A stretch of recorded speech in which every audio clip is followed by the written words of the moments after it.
स्वास्थ्य सूत्र में आपका एक बार फिर से स्वागत है। और आज हम बात करेंगे कि 60 साल की उम्र पार कर चुके एक वयस्क को, एक व्यक्ति को हम बूढ़ा कहें या उसको जवान कहें। जैसे कि आज बहुत सारी जो दवाएं बनाने वाली कंपनियां हैं या जो च्यवनप्राश जैसे अबले बनाने वाली कंपनियां हैं, वो एक झूठा स्लोगन दे रही हैं, एक भ्रम पैदा कर रही हैं कि 60 साल का व्यक्ति भी जवानी जैसी जीवन जी सकता है। लेकिन यथार्थ देखा जाए तो 60 साल की उम्र वृद्धावस्था की उम्र होती है, बुढ़ापे की उम्र होती है। और ये बात तो सरकार भी स्वीकार करती है। इसलिए ज़्यादातर कंपनियां हैं या सरकारी डिपार्टमेंट्स हैं, एक व्यक्ति को 60 साल की उम्र तक पहुंचते पहुंचते उसकी नौकरी से रिटायरमेंट दे देते हैं।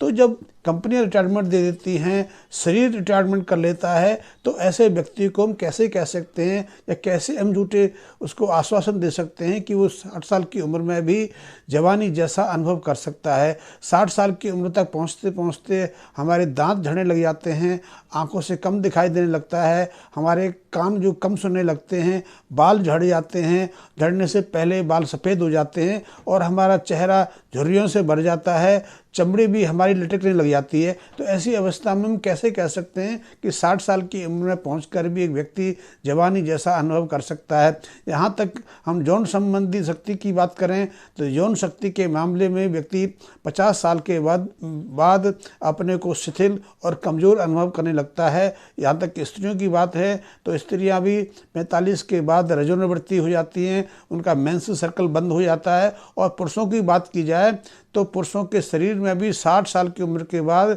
जो स्पर्म की संख्या है वो 50% से कम रह जाती है। और शारीरिक पौरुषता की बात की जाए, शारीरिक क्षमता की बात की जाए या शरीर में मांसपेशियों की बात की जाए तो वो भी 60% तक घट जाते हैं। तो ऐसी अवस्था में हम कैसे कह सकते हैं कि कोई व्यक्ति को दवा देकर या च्यवनप्राश देकर या कोई ऐसा आंवले देकर कि वो जवानी जैसा अनुभव कर सकता है। पश्चिम में भी जवानी का एहसास कराने के लिए वृद्ध लोगों को टेस्टोस्टेरोन के इंजेक्शन दिए जाते हैं या जो पुरुष सेक्स हार्मोन्स हैं उनके टैबलेट दी जाती हैं, इंजेक्शन लगाए जाते हैं। स्त्रियों को हार्मोन्स आधारित ट्रीटमेंट दिया जाता है जिससे कि वो वृद्धावस्था में स्वयं को जवानी जैसा अनुभव करें। लेकिन ये भ्रामक भी हैं और शरीर पर दुष्प्रभाव छोड़ने वाले पदार्थ भी हैं, क्योंकि टेस्टोस्टेरोन का जो लेवल बढ़ाने का जो प्रयास करते हैं उसके कारण उनके शरीर में कई अन्य विकार पैदा होने लगते हैं। ऐसे लोगों की पहले तो जो पौरुष ग्रंथि है वो बढ़ जाती है, इससे उनके मूत्र त्याग में परेशानी आती है, स्वभाव में बदलाव आने लगता है और हृदय संबंधी रोगों की शुरुआत हो जाती है। इसीलिए स्त्रियों को जिनको 45 साल के बाद रजोनिवृत्ति के बाद हार्मोन्स आधारित ट्रीटमेंट दिए जाते हैं, उनको कैंसर की समस्या पैदा हो जाती है, उनको ब्रेस्ट कैंसर भी हो जाता है, यूट्रस में कैंसर हो जाता है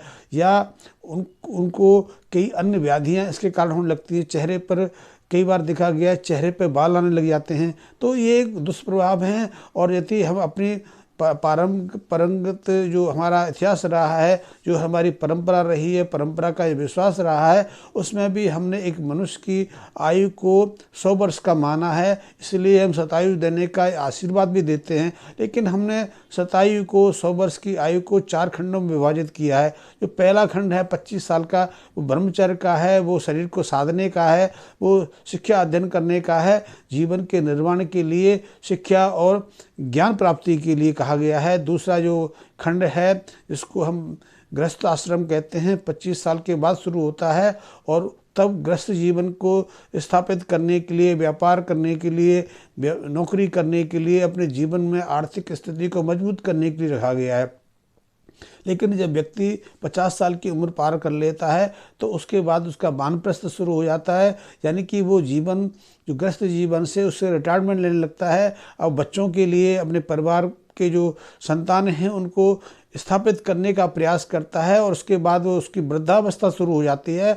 तो उसके बाद वो संसार को छोड़ने का, सांसारिक में रहकर सामाजिक जीवन जीने का, समाज के कार्य करने के लिए प्रेरित होता है, या फिर वो ईश्वर की प्राप्ति के लिए, इस संसार से सदैव के लिए मोक्ष को प्राप्त कर लेने के लिए संन्यास धारण कर लेता है। तो इस प्रकार की जो हमारे चार खंड हैं, उससे भी ये बात साबित होती है कि दो जो हमारे आश्रम हैं, गृहस्थाश्रम और ब्रह्मचर्य को पूर्ण करने के बाद गृहस्थावस्था का शुरुआत हो जाती है। और आज बात की जाए तो आज तो 60 साल की उम्र तक पहुँचते पहुँचते आदमी जिंदा भी रहेगा कि नहीं रहेगा, इस बात पर भी संदेह है, क्योंकि 60 साल के बाद पहुँचने वाले बहुत कम लोग रह जाते हैं। 60 साल से पहले ही कई तरह की व्याधियाँ, कई तरह की बीमारियाँ शुरू हो जाती हैं। और यदि आधुनिक अध्ययन की बात की जाए तो आज हमारे बच्चे कम उम्र में जवान हो रहे हैं, किशोरावस्था घट रही है। किशोरावस्था पहले जो चलती थी 5 साल की उम्र से 18 साल की उम्र तक, 19 साल की उम्र तक, अब वो घट के तो बहुत कम रह गई है, क्योंकि बच्चे किशोर होते ही नहीं, या होते हैं तो बहुत जल्दी जवान हो जाते हैं। क्योंकि लड़कियों को भी देखा जाए तो वो 13-14 साल की उम्र में रजस्वला होने की जगह अब 6-7 साल के आसपास रजस्वला हो जाती हैं। और यदि लड़कों की बात की जाए तो लड़के भी बहुत तेज़ी से जुआ हो रहे हैं, जवान हो रहे हैं।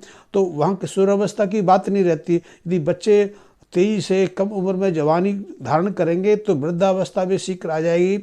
और आज तो ऐसा हो भी रहा है। क्यों कि यदि एक युवा 35 साल की उम्र पास कर लेता है तो उसे कई तरह की व्याधियाँ घिरने लगती हैं, उसके शरीर में शिथिलता आ जाती है, कमजोरी महसूस करता है, थोड़े से श्रम करने पर उसे थकावट आ जाती है और कई बीमारियों का शिकार बन जाता है। हृदय संबंधी रोग भी अब सामान्य बात हो रही है। बीपी बढ़ जाना, या डायबिटीज़ की शिकायत हो जाना, या यूरिक एसिड बढ़ जाना, कई ऐसी शारीरिक समस्याएं हैं जो 35 साल के बाद शुरू हो जाती हैं। इसलिए देखा गया है कि बहुत कम लोग अब 60 के बाद स्वस्थ रह पाते हैं। जब स्वस्थ ही नहीं रहता तो 60 की उम्र में आदमी जवानी कैसे हासिल कर सकता है। तो ये बात भ्रामक लगती है, भ्रामक है भी, मैं तो इसको भ्रामक ही कहूँगा। और यदि आदमी ने 60 साल की उम्र तक स्वस्थ रहना है, निरोगी रहना है और अपने जीवन को संभाल के रखना है, तो उसको कुछ ऐसे कार्य करने पड़ेंगे जिससे कि वो अपने शरीर को स्वस्थ रख सके, शरीर को कार्यक्षम बना सके, अपने शारीरिक अंगों को स्वस्थ अवस्था में रख सके। तो उसके लिए उसे नियमित रूप से श्रम करने की आवश्यकता है। और यदि श्रम करना मुश्किल हो जाए तो उसको योग का अभ्यास अवश्य करना चाहिए। योगिक आसनों का, जो योगिक आसन हैं उनका अभ्यास करना चाहिए, ध्यान का अभ्यास करना चाहिए। और शारीरिक जो शुद्धिकरण है उस पर बहुत ध्यान देना चाहिए। शुद्धिकरण एक ऐसी प्रक्रिया है जो स्वस्थ शरीर को स्वस्थ और निरोगी रखने में बहुत मददगार है।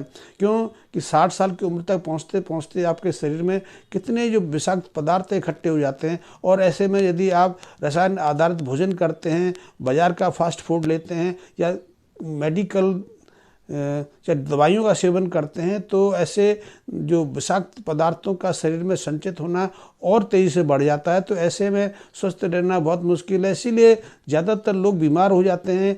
कई लोगों को किडनी की पथरी हो जाती है, किडनी खराब हो जाती है, या कैंसर की शिकायत हो जाती है, किसी के रक्त में परिवर्तन आ जाता है, ऑर्गन खराब हो जाते हैं, सर्जरी की आवश्यकता पड़ जाती है। तो ऐसे में हम कैसे कह सकते हैं कि 60 साल की उम्र में जाकर भी कुछ दवाइयाँ सेवन करके, या कुछ अवले या च्यवनप्राश ऐसा कोई पदार्थ लेके व्यक्ति अपने को जवानी का अनुभव करा सकता है। तो ये भ्रामक खबर है।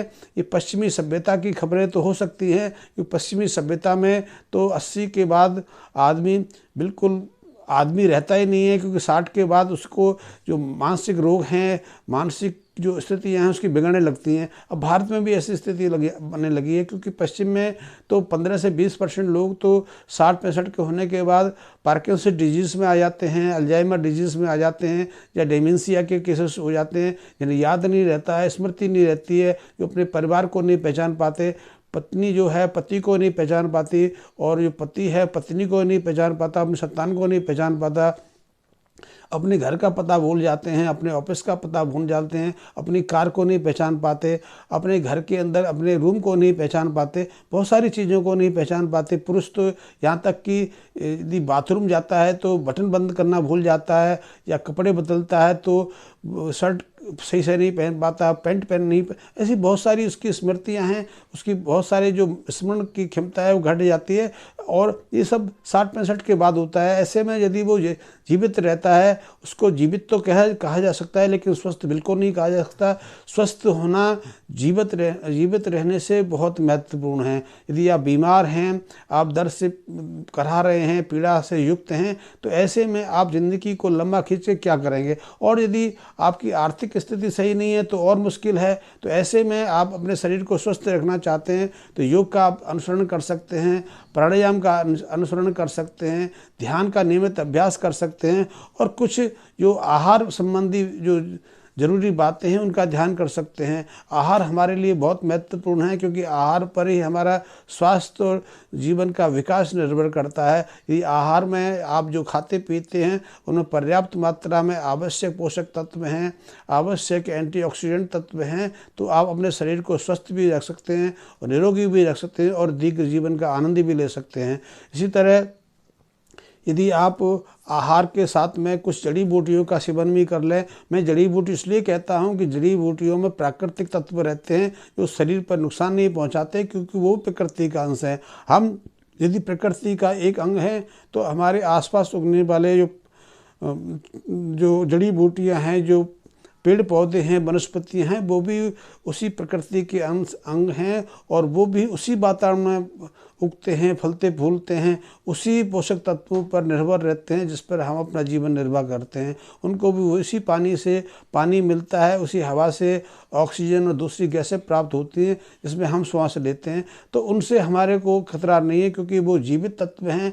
वनस्पतियाँ, जो जड़ी बूटियाँ हैं, वो जीवित चीज़ें हैं। उनका प्रयोग से हम अपने शरीर को स्वस्थ भी रख सकते हैं, अपने शरीर की क्षमता को बनाए रख सकते हैं, अपने अंगों को सामान्य अवस्था में रख सकते हैं, और हम 60 के बाद भी निरोगी रह सकते हैं या स्वस्थ रह सकते हैं, सक्रिय रह सकते हैं, दूसरों पर आश्रित होने से बच सकते हैं। तो ये छोटा सा प्रश्न था कि 60 साल की उम्र तक पहुँचते पहुँचते हम किसी व्यक्ति को जवान कहें या उसको बूढ़ा मान लें। तो बूढ़ा मानने में कोई बुराई नहीं है कि 60 की उम्र तो है ही बुढ़ापे की उम्र, इसीलिए सठियाना भी कहते हैं। भ्रामिक तत्वों के पीछे जाने के पीछे या अपने शरीर को भ्रम में डालने के लिए 60 के बाद 70 के बाद आप सोचें कि आप दूसरा विवाह करना चाहते हैं, दूसरा जीवन साथी ढूंढना चाहते हैं, या वो गृहस्थ जीवन के आनंद उठाना चाहते हैं, तो भ्रामक है, वो अपने को भ्रम में डालने का, अपने खतरे में डालने का है। आप निरोगी रहना सीख लें, स्वस्थ रहना सीख लें, तो ये आपके लिए बहुत महत्वपूर्ण है और आप निरोगी रह सकते हैं, स्वस्थ रह सकते हैं। ये सहज है। तो ये जो मैंने आपको बात की 60 साल की उम्र में पहुँच के आप किसी को जवान कहेंगे या वृद्ध कहेंगे तो वृद्ध कह लेना, बूढ़ा कह लेना, कहीं बुराई नहीं है। वो यथार्थ है, सत्य को झुटलाना ही है। उसको आप रिवर्स नहीं कर सकते, उल्टा नहीं कर सकते। भ्रम में डाल के आप किसी गलत बात को सत्य साबित नहीं कर सकते। तो ये वीडियो मैं ही समाप्त करता हूँ। धन्यवाद।